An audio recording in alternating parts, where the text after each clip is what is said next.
Welcome back to my YouTube channel IGNOU वाला। तो आज के इस वीडियो में हम कंप्लीट ट्यूटोरियल देखेंगे कि जनवरी 2026 सेशन के लिए आपको री रजिस्ट्रेशन कैसे करना है। तो री रजिस्ट्रेशन करने के लिए सबसे पहले आपको ये री रजिस्ट्रेशन वाली वेबसाइट पे आ जानी है। यहाँ पे री रजिस्ट्रेशन अभी जनवरी 2026 सेशन के लिए स्टार्ट है, जिसकी लास्ट डेट 15 जनवरी 2026 तक है। री रजिस्ट्रेशन पोर्टल का लिंक आपको वीडियो के डिस्क्रिप्शन बॉक्स में मिल जाएगा। इस पोर्टल पे आने के बाद सबसे नीचे यहाँ पे आपको बॉक्स पे टिक करके प्रोसीड फॉर री रजिस्ट्रेशन पे क्लिक कर देना है। यहाँ क्लिक करते ही ये आपकी सामर्थ पोर्टल ओपन हो जाएगी। यहाँ पे आपको अपनी इनरोलमेंट नंबर, यहाँ पे पासवर्ड, फिर यहाँ कैप्चा फिल करके लॉगिन कर लेना है। अगर आपको पासवर्ड याद नहीं है तो यहाँ रीसेट पासवर्ड पे क्लिक करके अपनी पासवर्ड रीसेट कर लेना। यहाँ पे अपना इनरोलमेंट नंबर फिर पासवर्ड नीचे कैप्चा फिल करके आपको यहाँ लॉगिन कर लेना है री रजिस्ट्रेशन के लिए। लॉगिन के बाद ये आपकी प्रोफाइल यहाँ पे ओपन हो जाएगी। री रजिस्ट्रेशन के लिए आपको यहाँ पे लेफ्ट साइड में री रजिस्ट्रेशन का ऑप्शन मिल जाएगा, तो यहाँ री रजिस्ट्रेशन वाले ऑप्शन पे क्लिक करना है।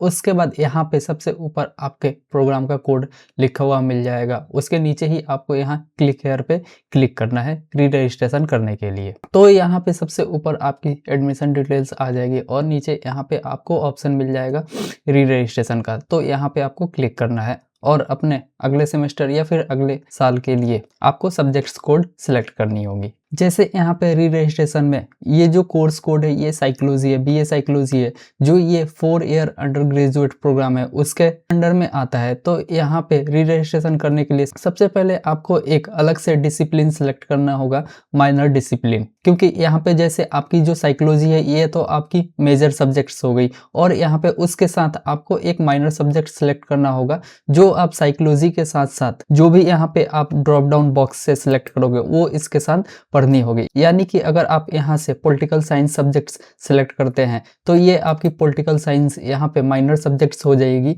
जो कि आपके मेजर सब्जेक्ट्स साइकोलॉजी के साथ साथ एक जो माइनर सब्जेक्ट्स है यहाँ पे पॉलिटिकल साइंस। अगर आपने पॉलिटिकल साइंस सेलेक्ट कर लिया तो ये आपकी पॉलिटिकल साइंस माइनर हो जाएगी। फिर यही पॉलिटिकल साइंस आपको अपने मेजर सब्जेक्ट साइकोलॉजी के साथ साथ सेकेंड ईयर थर्ड ईयर में, उसके बाद अगर आप 4th ईयर तक कंटिन्यू करते हैं तो उसमें भी आपको पॉलिटिकल साइंस पढ़ना होगा। तो यहाँ पे बहुत सारे स्टूडेंट्स की कंफ्यूजन ये रहती है कि जैसे यहाँ पे ये जो प्रोग्राम है ये साइकोलॉजी हो गई, तो इस ड्रॉप डाउन लिस्ट में आपको साइकोलॉजी देखने को नहीं मिलेगा, और वो कंफ्यूज रहते हैं कि यहाँ पे साइकोलॉजी मतलब क्यों नहीं है। वो इसलिए नहीं है क्योंकि साइकोलॉजी तो पहले से ही आपकी मेजर सब्जेक्ट्स हैं, और मेजर के साथ यहाँ पे एक आपको माइनर सब्जेक्ट सेलेक्ट करनी है।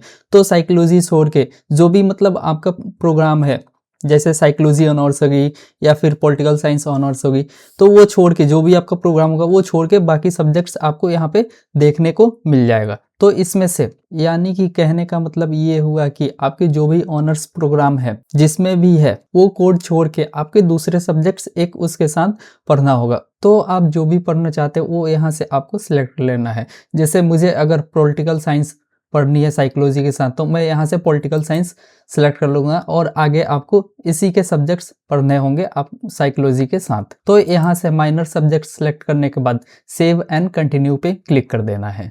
उसके बाद यहाँ ऊपर लिखा हुआ भी आ जाएगा कि आपकी जो माइनर सब्जेक्ट्स है वो पॉलिटिकल साइंस है, यानी कि जो भी आप वहाँ पे सिलेक्ट करेंगे वो यहाँ पे आपको लिखा हुआ मिल जाएगा। अगर आपको अपडेट करनी है माइनर सब्जेक्ट्स की, नहीं पॉलिटिकल साइंस नहीं चाहिए कुछ और चाहिए, तो यहाँ पे आप क्लिक करके उसको अपडेट भी कर सकते हैं। ध्यान रखना कि यहाँ पे आपने जो भी सिलेक्ट कर लिया और सिलेक्ट करने के बाद पेमेंट वगैरह कर दी तो फिर ये चेंज नहीं होगा, फिर यही सब्जेक्ट्स आपको थर्ड ईयर और 4th ईयर में भी पढ़ना होगा। तो अगर आप अपडेट करना चाहते हैं तो यहाँ पे क्लिक करके अब दोबारा यहाँ से जो भी सिलेक्ट करना चाहते हैं वो सिलेक्ट करके आगे प्रोसीड कर सकते हैं।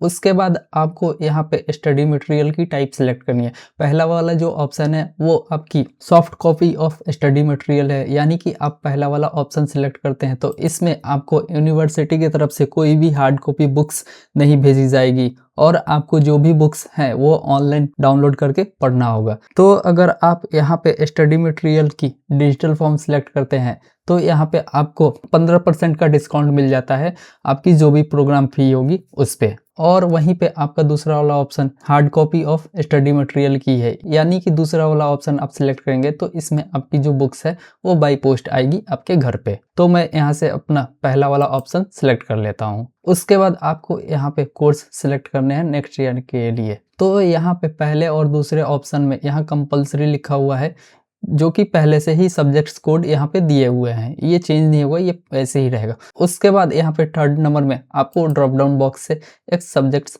सिलेक्ट करनी होगी। उसके बाद फोर्थ नंबर में आपको अपनी माइनर सब्जेक्ट सेलेक्ट करनी होगी। जैसे माइनर में हमने पॉलिटिकल साइंस सेलेक्ट किया था, तो यहाँ पे आपको पॉलिटिकल साइंस के ही सब्जेक्ट्स कोड देखने को मिलेंगे। फिर यहाँ पांचवें और छठे नंबर में पहले से ही कंपलसरी सब्जेक्ट्स दिया हुआ है, जो कि साइकोलॉजी के ही है। उसके बाद फिर सातवें नंबर में आपको सब्जेक्ट्स कोड सेलेक्ट करनी है। इनमें से कोई सा भी एक सब्जेक्ट्स आपको सिलेक्ट कर लेना है। सिलेक्ट करने से पहले आप प्रीवियस ईयर की क्वेश्चन पेपर देख लेना, तो आपको अच्छे से समझ में आ जाएगा कि कौन सा सिलेक्ट करना है, कौन सा नहीं। फिर यहाँ आठवें नंबर में माइनर सब्जेक्ट सेलेक्ट करनी है, जो कि ये भी पॉलिटिकल साइंस का ही होगा। तो यहाँ पे सारे ही सब्जेक्ट सेलेक्ट करने के बाद यहाँ सबमिट बटन पे क्लिक कर देना है। जो भी सब्जेक्ट्स आपने सेलेक्ट किया था वो यहाँ पे देखने को मिल जाएगा और उसकी टाइटल ये है। और फिर यहाँ टोटल क्रेडिट भी आपको नीचे देखने को मिल जाएगा और सबसे नीचे आपको यहाँ पे उसकी फी डिटेल्स देखने को मिल जाएगी। जैसे प्रोग्राम की जो री रजिस्ट्रेशन फी है वो 5800 रुपये है और यहाँ पे हमने स्टडी मटेरियल की सॉफ्ट कॉपी सिलेक्ट किया था, तो यहाँ पे 15% का डिस्काउंट मिल जाएगा, जो कि 5800 का होता है 870 रुपये। वो माइनस करके हमें जो पेमेंट करनी है वो 4930 रुपये पेमेंट करनी है। अगर आपको यहाँ पे लगता है कि आपको कोई कोर्स अपडेट करना है, तो यहाँ अपडेट कोर्स सिलेक्शन पे क्लिक करके इसको अपडेट कर सकते हैं। पेमेंट करने के बाद फिर ये अपडेट नहीं होगी। फिर पेमेंट करने के लिए यहाँ पे 2 गेटवे दिए हुए हैं, दोनों में से कोई सा भी एक आप सिलेक्ट कर सकते हैं। जैसे पहला वाला गेटवे IDBI बैंक का है और दूसरा वाला जो गेटवे है ये HDFC बैंक का है। तो यहाँ पे पेमेंट करने के लिए मैं पहला वाला ही ऑप्शन सिलेक्ट कर लेता हूँ। इस पे आपको क्लिक करना है, तो ये पेमेंट वाला पेज ओपन हो जाएगा। यहाँ पे अगर हम पेमेंट के ऑप्शन की बात करें तो यहाँ पे UPI का ऑप्शन है, क्रेडिट कार्ड डेबिट कार्ड का ऑप्शन है और नेट बैंकिंग का भी ऑप्शन है। तीनों में से कोई सा भी एक ऑप्शन आप सेलेक्ट करके अपनी पेमेंट कर सकते हैं री रजिस्ट्रेशन के लिए। तो मुझे अगर यहाँ पे कार्ड से पेमेंट करनी है तो मैं यहाँ कार्ड पे क्लिक कर दूंगा।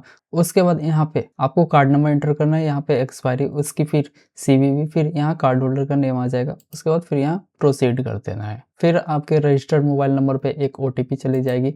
OTP यहाँ पे एंटर करके पेमेंट को कन्फर्म कर देना है। पेमेंट के बाद यहाँ सबसे ऊपर ही लिख के आ जाएगा कि आपकी जो ट्रांजैक्शन है वो सक्सेसफुल हो गई है और यहाँ पे आपको रिसिप्ट प्रिंट करने का ऑप्शन भी मिल जाएगा। रिसिप्ट प्रिंट करने के लिए यहाँ क्लिक हेयर पे आपको क्लिक कर देना है। यानी कि ये रिसिप्ट जनरेट होने के बाद इसका मतलब ये हुआ कि आपकी जो री रजिस्ट्रेशन है वो कंफर्म हो गई है।